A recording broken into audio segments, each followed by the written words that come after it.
morning, everybody. Good morning from a very grey Dublin, actually. It's chilly, so we're heading into the autumn here quite fast. Yeah, I work for the Irish NA. I coordinate the Solidarity Corps in Ireland. And I'm delighted to be here this morning and to hopefully have some good chats around this action. So the volunteering teams then in high priority areas. So then what is the European Solidarity Corps programme for us all about? So the programme will contribute to the EU's priorities of a more inclusive and digitally safe society, a greener Europe, a healthy recovery from COVID-19 with civically engaged young people. And there's also the developing priority around the impact of the war. And also that has opened up opportunities in the programme as well. So that will continue obviously as the programme progresses. The solidarity piece of European Solidarity Corps is where young people are brought to the grassroots issues. They are part of the change that happens within those organizations or those projects, and they recognize their impact in that. They then develop their empathy. So they realize actually that I can make a change and I'm part of that change. And then they return back to their life and they become civically more engaged. So that's the point of the program. So this is what the program looks like. You'll see there's the umbrella term of the European Solidarity Corps. And then it has two actions. So there's centralized actions and decentralized actions. The decentralized are like us, the Irish NA, the other national agencies, and they manage the volunteering strand and the solidarity projects. But I'm obviously not covering them today. I'm covering the centralized actions, and they are covered by the EACEA, and they manage this side of the programme, and under that then comes the volunteering in high priority areas. So for all organisations to participate in the programme, they need a quality label. So what a quality label then is the single entry point into the programme. It is only through this that you can enter the programme.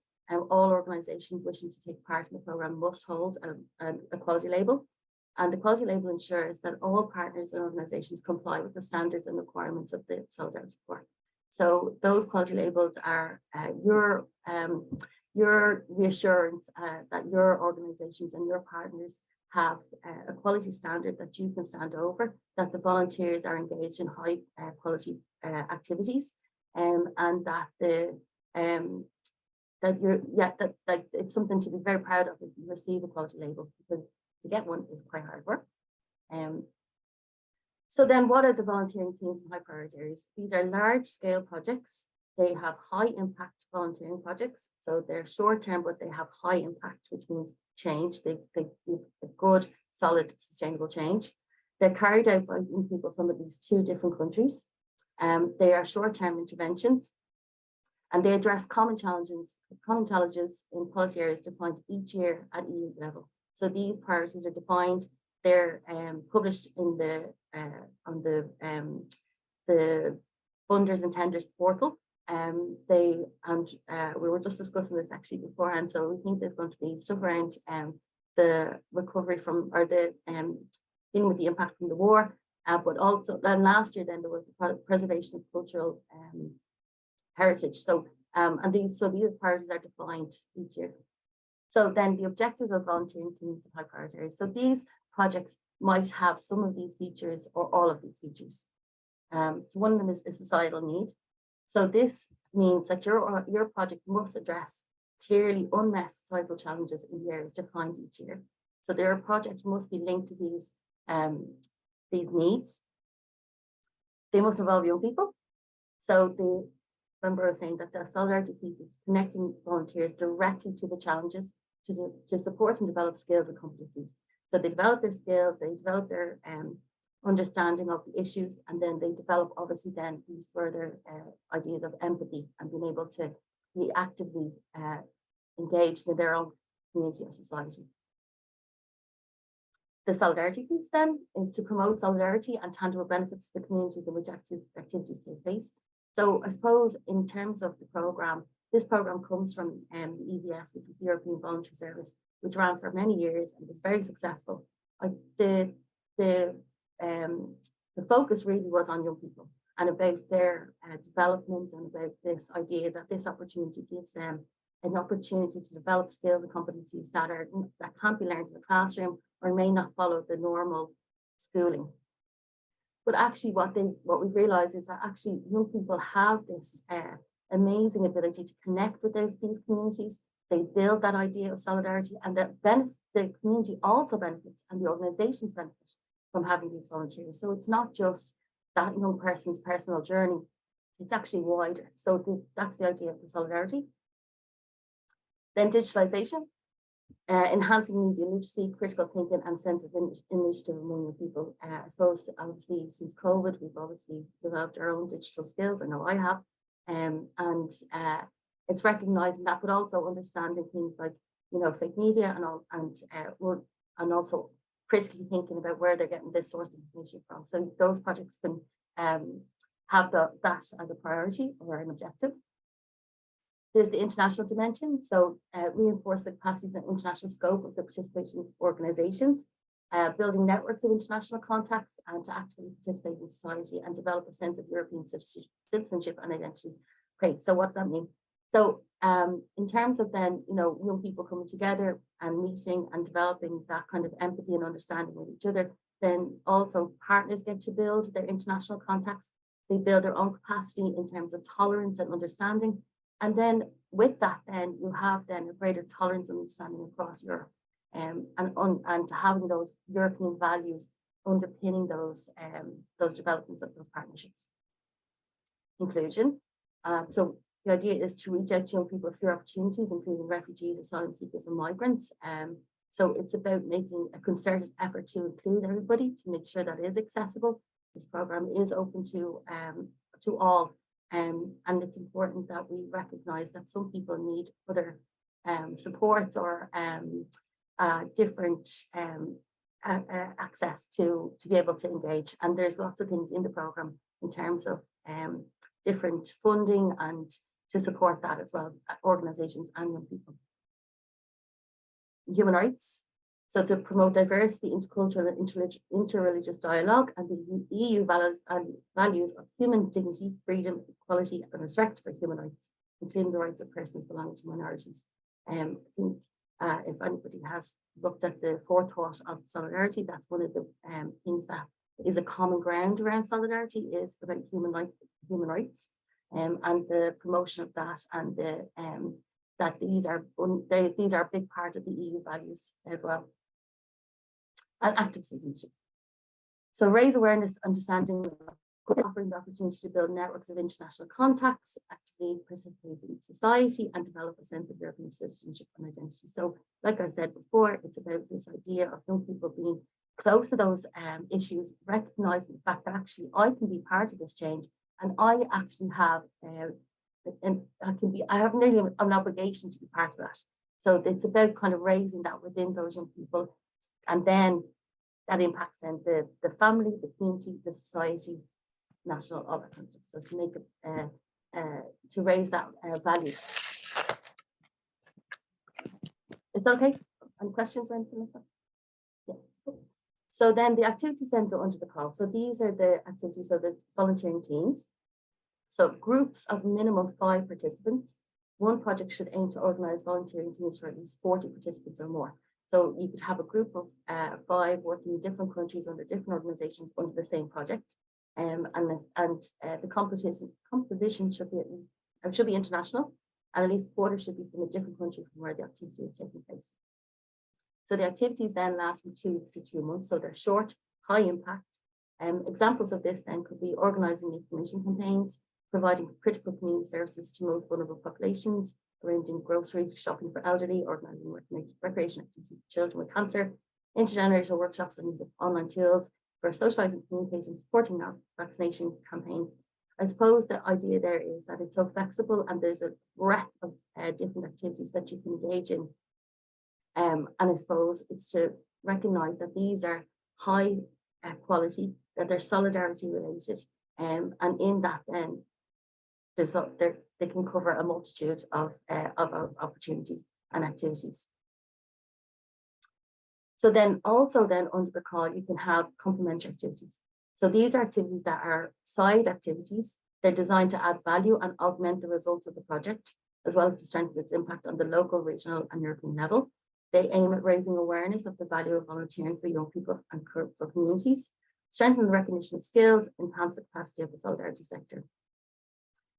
So complementary activities should be in the narrative of your application. They should complement what you're doing in terms of your activity, and they should strengthen the impact. So what you're trying to do, the change you're trying to achieve, these complementary activities should complement that, and they should feature in the narrative of your application. They could include workshops, conferences, seminars, training courses, job shadowing, and that the complementary activities that require the physical presence of a volunteer should take place within the time frame of volunteering activities. So if there's a complementary activity planned, that the volunteers are part of that and they need to be involved. You can also have a preparatory visit. So these are a visit to the venue of the volunteering activities before they start. They ensure high quality of activities involving young people for opportunities. So if one person is nervous or anxious about traveling, they can go on an APV, an advanced preparatory visit, to have a look and see what they'll be doing, and meet the people that they're going to be working with the support then of an accompanying person. The visit can focus on facilitating and preparing the administrative arrangements, building trust and understanding, and setting up a solid partnership. So the partners can travel, they can organize their administration, they can prepare, things like what's going to happen in an induction, say, for example, so that actually strengthens the activity for the young people. I'm sure you all know that 2 weeks to 2 months is very short, especially for a group of young people, and often you find that they're just settling in and then they're going home. So it's nice to be able to have a preparatory visit. So participants with fewer opportunities that will take part in the activity can be involved in the visit in order to have the preparation and involved in the activity design, and so their needs are taken into account. So it's one of those things that happens in the program that supports the inclusion of young people with fewer opportunities as well. So setting up a project. So there must be a minimum 3 organizations from at least 2 different countries. The implementation of cross-border activities for groups of volunteers are core of the project, so they must feature a cross-border activity. A project must include at least one volunteering team activity, and it also should include a complementary activity. So organizations are encouraged to organize preparatory visits to ensure high quality of activities involving young people with fewer opportunities. So I would say to you definitely to take advantage of those extra activities that are going to support and strengthen your project. Let's say it's all about the impact, and it is about high impact. So in anything that's going to support that in terms of complementary activities is going to strengthen your project. So the participants, I call this the Tinder of the Solidarity Corps, because what happens is young people register for under the portal. They're then matched with organizations that are interested in what they're interested in and can offer what they're looking for. So then you have access to that portal of this pool of young people that are committed, that are motivated, that are interested in addressing these issues. And the selection of young people should be fair and transparent, and that you also should demonstrate how you reached out to young people with your opportunities. So often sometimes you provide extra preparatory support, including pre-departure training or reinforced mentorship before they even leave. So you should demonstrate that as well in your application of your project. So the assessment criteria. So there's a general eligibility list in the program guide of organizations that are eligible to apply. The applicant organization must hold a valid volunteering quality label at the time of application and throughout the activity. If your quality label does run out, you need to apply before the end of the activity. So this is the assessment criteria. So your application is assessed against an award criteria. This is all in the program guide, and these are scored. So you must receive more than 60 points, and you must receive more than half in 2 of those sections. So the relevance is the relevance of the project to the objectives of the Solidarity Corps and the thematic priority for this action. So your project will be assessed against the objectives of the Solidarity Corps. That's the thing around, bringing people closer to the issues, that you're able to give them opportunities that are high quality, and that then this project is linked to that particular priority for that year. The extent to which the proposal relates and integrates the relevant activities in the project. So I suppose the idea there is that the activities are aligned to what you're trying to achieve and that they're across the partnership. The extent to which the proposal will address well-defined and important societal needs. So you must demonstrate that it is a need, that there is that it is an unmet need, and that you're going to do that through the project and describe that in your application. The relevance of the project, the needs, objectives of the individual participants and participating organizations.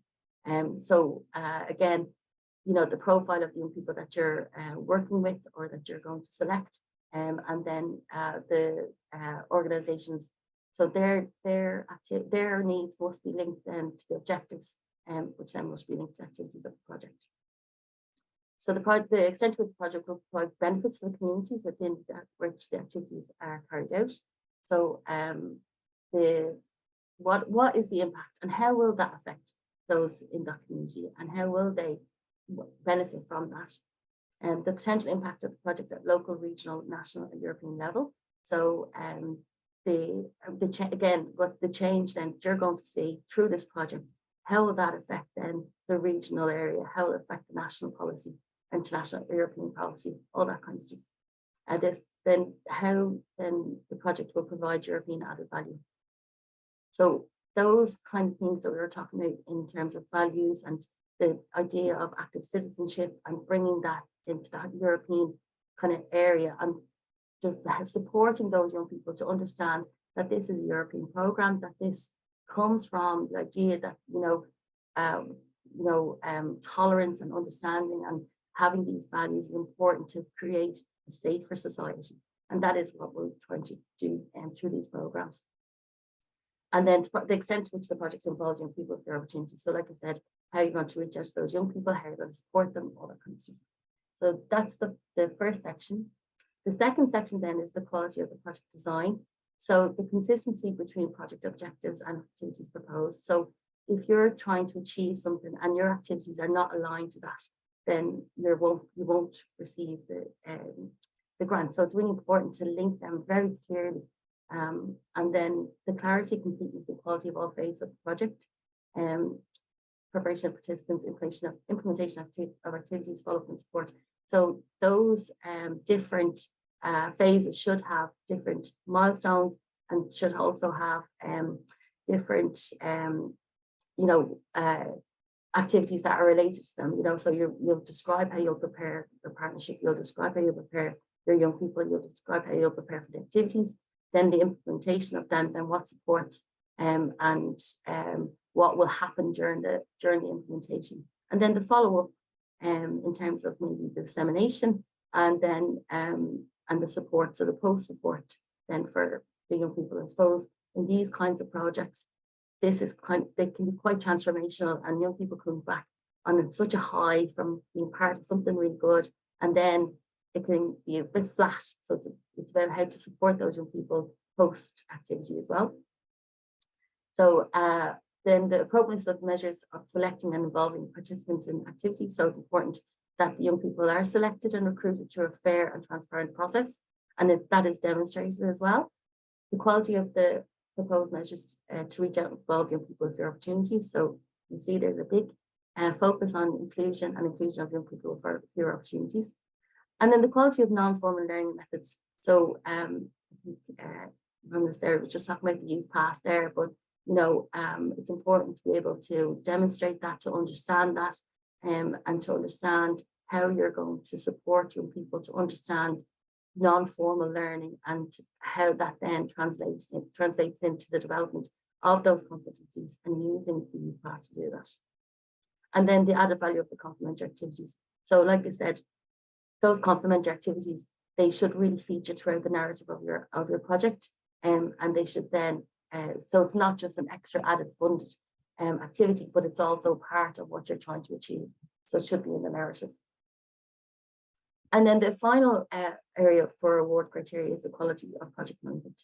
So the quality of practical arrangements, management, and support modalities. And in terms of those practical arrangements, really important to understand that these projects will probably be across different countries.